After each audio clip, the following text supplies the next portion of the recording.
Kita awali informasi dari topik utama. Praktek judi online berkedok warnet di seberang Ulu Kota Palembang dibongkar polisi. Dari aksi tersebut, 6 orang diamankan termasuk pemilik warnet.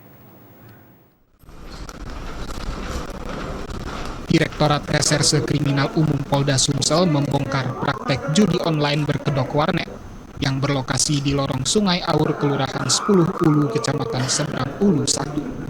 6 orang yang tengah bermain judi online termasuk pemilik warnet diamankan dan ditetapkan sebagai tersangka. Menurut Direskrim Umum Polda Sumsel, praktik judi online di warnet ini sudah beroperasi selama 3 tahun. Pemilik warnet yang belakangan bernama Ernest memberikan link judi online. Dengan ketentuan pemenang judi dikenakan potongan 5%. Yang bersangkutan itu kan mempunyai tempat warnet. Nah, dia membuat akun yang bisa untuk kirim uang hasil dari para pemain ini untuk mengirim ke rekening penampungannya judi online tersebut.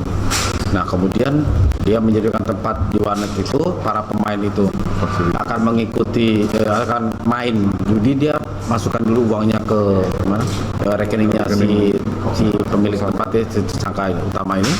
Kemudian dia bermain. Nah, pada saat dia bermain kemudian dia menang, itu nanti masuk ke rekeningnya bersangkutan. Rekening itu lagi. Setelah itu dia memotong sebanyak 5% itu. Baru dia pastikan uangnya ke para pemain. Untuk proses hukumnya, tersangka dijebloskan ke tahanan Polda Sumsel dan terancam hukuman 10 tahun penjara. Romiko, TVRI Sumsel melaporkan.